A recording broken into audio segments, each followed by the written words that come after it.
ಪರವಾಗಿಲ್ಲ ಚಂದ್ರು, ನಾನು ನಿಮ್ಮನ್ನ ಪ್ರೀತಿ ಮಾಡಿದ್ದಕ್ಕೆ ನೀವು ನನಗೆ ಸರಿಯಾದ ಶಿಕ್ಷೆಯನ್ನು ವಿಧಿಸಿದ್ರಿ. ನೀತಿಗೆಟ್ಟ ವಾಹನ ಹೀನ ಕಾಮಾಂಧನು ನಾನೇ. ಈ ರೀತಿ ನುಡಿಯುವುದಕ್ಕಿಂತ ನಿನ್ನ ಕೈಯಾರೆ ಕಟ್ಟು ವಿಷಪಟ್ಟು ಬಿಟ್ಟಿದ್ದೇನೆ. ಎಷ್ಟೋ ಪಾಲು ಮೇಲಾಗುತ್ತಿತ್ತು. ಅಂದು ಸಿಹಿಯಾಗಿ ಬಾಳ ಗೆಳೆಯ ಜೀವನದ ಜೊತೆಗಾರ ಎಂದು ಕರೆದ ಈ ನಿನ್ನ ನಾಲಿಗೆಯಿಂದ ಅದೆಂತಹ ಘೋರ ಶಬ್ದಗಳು. ಮಂಜುಳಾ, ಈ ಕೈ ಪ್ರಕರಣಕ್ಕೆ ಕಾರಣವೇನೆಂದು ಕೇಳಬಹುದೇ? ಅರಿಯದಂತೆ ನಟಿಸಿದಿರಿ ಚಂದ್ರು. ನಿಮ್ಮ ತೆರೆ ಮರೆ ಆಟ ನನಗೆ ಗೊತ್ತಿಲ್ಲ ಅಂತ ತಿಳಿಬೇಡಿ. ತೆರೆಮೆರೆಯ ಆಟ? ಅದು ಹೌದು. ಯಾವುದು ನಾನೇ ಬಾಯ್ಬಿಟ್ಟು ಹೇಳ್ಬೇಕು? ಅರಿಯದ ವಿಷಯದಲ್ಲಿ ಚುಚ್ಚಿ ಮಾತನಾಡಲೇ ಬಿಚ್ಚಿ ಹೇಳೋದು ಹೌದು. ನೀವು ಮುದ್ದಾಗಿ ಮಾತಾಡಿದ್ರೆ ಈ ಮಾತ್ರ ನಿಪುಣರು ಅಂತ ತಿಳಿದಿ, ಆದ್ರೆ ನಟನೆಯಲ್ಲಿ ನಿಪುಣರು ಅಂತ ನನಗೆ ಈಗ ಅರ್ಥ ಆಯ್ತು. ಹಾಗಾದ್ರೆ ನೋಡಿ, ತೆರೆ ಮರೆಯ ನಿಮ್ಮ ಆಟ ಇನ್ನೊಂದು ಹೆಣ್ಣಿನ ಜೊತೆ ಚಲ್ಲಾಟ ನೋಡಿ.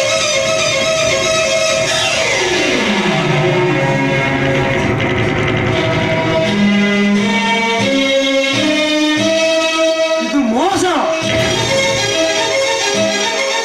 ಇದು ವಂಚನೆ. ಯಾವುದು ಮೋಸ, ಯಾವುದು ವಂಚನೆ? ಹೃದಯ ಒಪ್ಪಿಸಿದ ನನಗೆ ಮೋಸ ಮಾಡಿ ಇನ್ನೊಂದು ಹೆಣ್ಣಿನ ಜೊತೆ ವಿಲಾಸ ಜೀವನ ಬಯಸಿದ್ದೀರಲ್ಲ, ಅದು ಮೋಸವು? ಘಟನೆಗೆ ಪ್ರತ್ಯಕ್ಷ ಸಾಕ್ಷಿಯಾಗಿರೋ ಈ ಫೋಟೋಗಳ ವಂಚನೆಯು?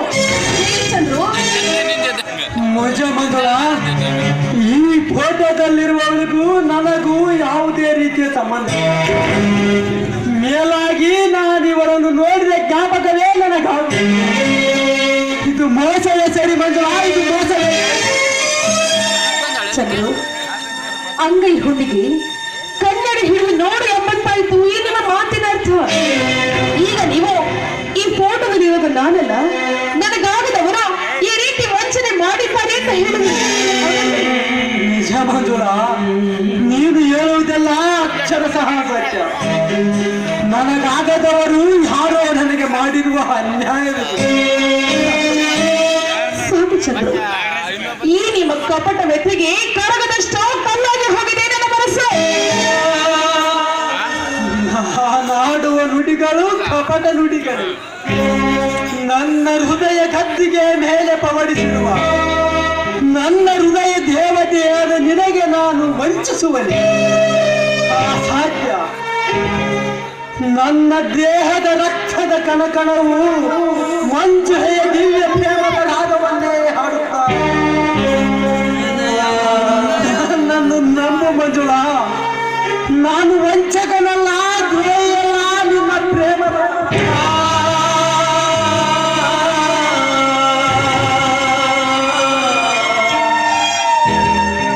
ಭಲೆ ನಾಗರಾಜರ ಊಹಿಸುವಿಕೆ ಎಷ್ಟೊಂದು ಸರಿಯಾಗಿದೆ. ಚಂದ್ರು, ಈ ಫೋಟೋ ನೋಡಿದ ಕ್ಷಣ ನೀನು ಇದೇ ರೀತಿ ಹಾಡು ಹೇಳಬೇಕನ್ನೋದನ್ನ ನಾನು ಮೊದಲೇ ಅರ್ತಿದ್ದೆ. ನೋಡಿ, ನಾನು ನಿಮಗೆ ಕೈ ಮುಗಿದು ಬೇಡಿಕೊಳ್ತೇನೆ, ದಯವಿಟ್ಟು ಈ ನನ್ನ ಬಾಳನ್ನ ಹಾಳು ಮಾಡದೆ ಇಲ್ಲಿಂದ ಹೊರಟು ಹೋಗಿ. ಈ ನನ್ನ ದೇಹದ ಮೇಲೆ ನಿಮಗೆ ಅಷ್ಟೊಂದು ಆಸೆ ಇದ್ರೆ ನನ್ನ ತಲೆ ಮೇಲೆ ಕಲ್ಲನ್ನು ಎತ್ತಿ ಹಾಕಿ ನಿಮ್ಮ ಕಾಮವನ್ನ ತೃಪ್ತಿಪಡಿಸಿ.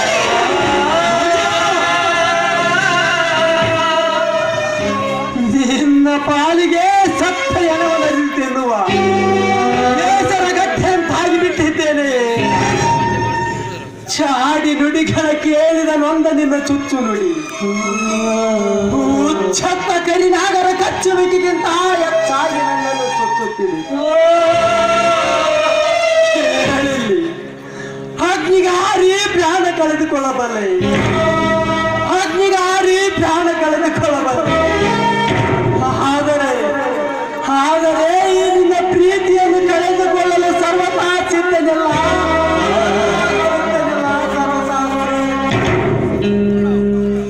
ಸರಿ, ಹಾಗಾದ್ರೆ ನಿಮಗೆ ನಿಜವಾಗ್ಲೂ ನನ್ನ ಮೇಲೆ ಅಷ್ಟೊಂದು ಪ್ರೀತಿ ಇದ್ರೆ ನಾನೊಂದು ಮಾತು ಕೇಳ್ತೀನಿ, ನಡೆಸ್ಕೊಡ್ತೀರಾ? ಬರೀ ಮಾತೇಕೆ ಮಂಜುಳ, ನೀ ಕೇಳಿದರೆ ನನ್ನ ನಡೆದವರ ಸಾಕ್ಷಿಯಾಗಿ ನನ್ನ ಪ್ರಾಣವನ್ನೇ ಕೊಡುವೆ.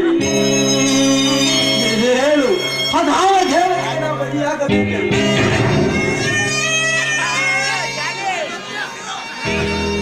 ನಿಜವಾಗಿಯೂ ನೀವು ನನಗೆ ದೇಶಿಯಾಗಿದ್ರಿ, ಈ ನನ್ನ ಬದುಕವು ನಿಮಗೆ ಬೇಕಾಗಿದ್ರಿ, ನೀವು ನನ್ನ ಮೇಲಿಟ್ಟಿರೋ ಈ ನಿಮ್ಮ ಪ್ರೀತಿಯನ್ನ ಬಲಿಗೊಟ್ಟು ನನ್ನ ಮನ ಹುಟ್ಟಿದವನಾಗಿ ಮನ ಹುಟ್ಟಬೇಕು.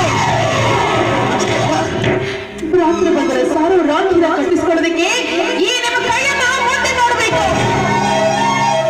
ಮಂಜುಳ, ನಿನ್ನ ಪಾಲಿಗೆ ಅಷ್ಟೊಂದು ಕೆಟ್ಟವನಾಗಿ ಬಿಟ್ಟಿದ್ದೇನೆ.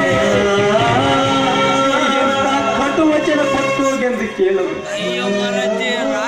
ನಾ ನೋಡುವ ನೋಟದಲ್ಲಿ, ನುಡಿಯುವ ನಾಲಿಗೆಯಲ್ಲಿ, ಹರಿಯುವ ರಕ್ತದಲ್ಲಿಯೂ ನಿನ್ನ ಪ್ರೇಮವೇ ತುಂಬಿರುವ. ನಾನು ಹೇಗೆ ನಿನ್ನ ಒಡ ಹುಟ್ಟಿದವನಾಗಲಿ ಹೇಳುವ. ಅಂದು ನಲ್ಲ ಇದೇನೆಂದು ಕರೆಸಿಕೊಂಡ ಈ ನಿನ್ನ ನಾಲಿಗೆಯಿಂದ ಇಂದು ಅದೇಗೆ ಅಣ್ಣ ಎಂದು ಕರೆಸಿಕೊಳ್ಳಲಿ ಹೇಳು.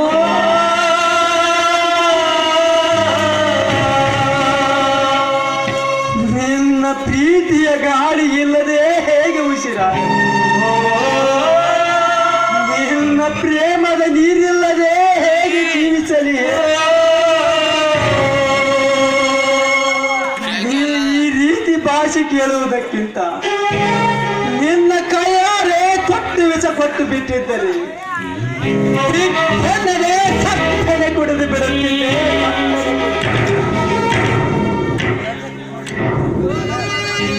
ನೋಡಿ, ಈ ನಿಮ್ಮ ಪೂಟಾಟಿಕೆಯಲ್ಲಿ ಬೆಂದು ಹೋಗಿರೋ ನನ್ನ ಮನಸ್ಸಿಗೆ ನಿಮ್ಮೊಂದಿಗಿನ ಬದುಕು ಬೇಡವಾಗಿದೆ. ನಾನು ಕೇಳಿದ ಭಾಷೆಯನ್ನು ನಡೆಸ್ಕೊಡ್ತಾರೆ ಇಲ್ಲವೋ ಅಷ್ಟು ಮಾತ್ರ ಹೇಳಿ.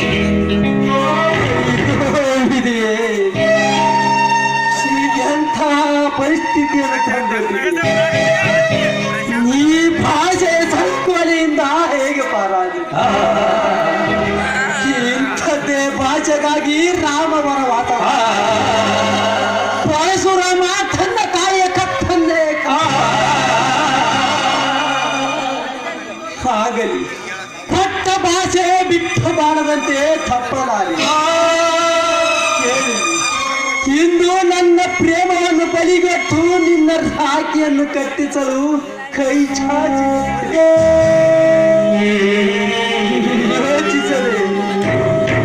ಯೋಚಿಸದೆ ಪ್ರೇಮ ಪ್ರಾಣದತ್ತ ನುಗ್ಗುತ್ತಿದ್ದ ನಮ್ಮ ಪ್ರೇಮದ ಧ್ವನಿಯ ಒಂದೇ ಒಡಲಿನ ಕಡಲಿನ ಠಾಕಲು ನಿನ್ನ ರಾಖಿಯನ್ನು ಕಟ್ಟು ಸಹೋದರಿ.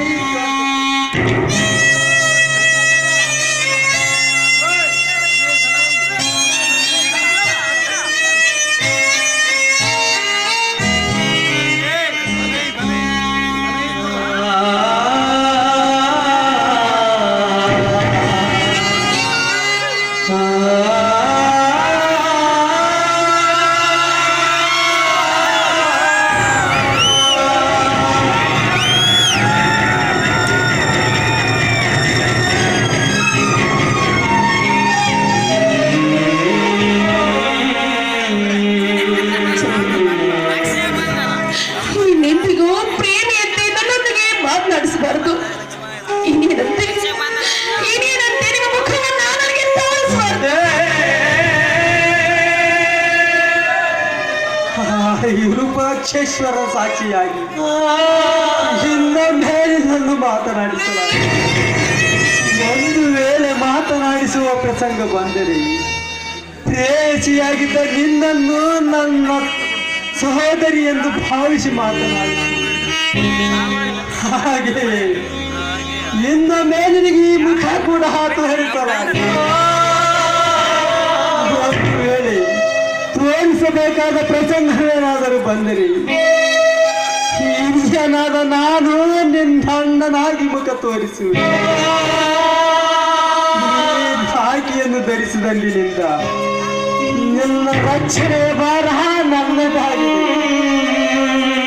ಈ ನುಡಿ ನುಡಿಗೆ ಈ ನುಡಿಗೆ ನನ್ನ ತಂಗಿ ಕಮಲೆಗೆ ಕೊಡಲು ತಂದ ಈ ಕುಂಕುಮ ಬಳೆ ಹೂಗಳೇ ಸಾಕ್ಷಿ.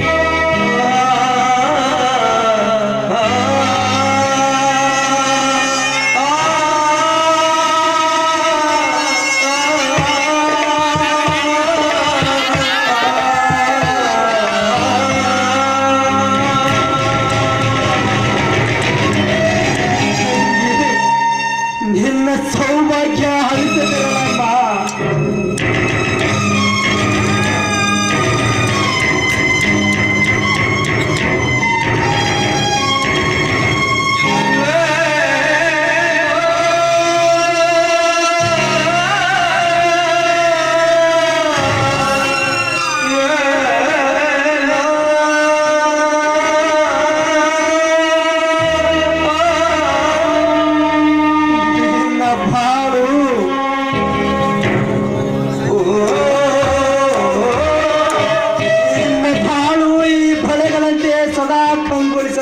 ಸದಾ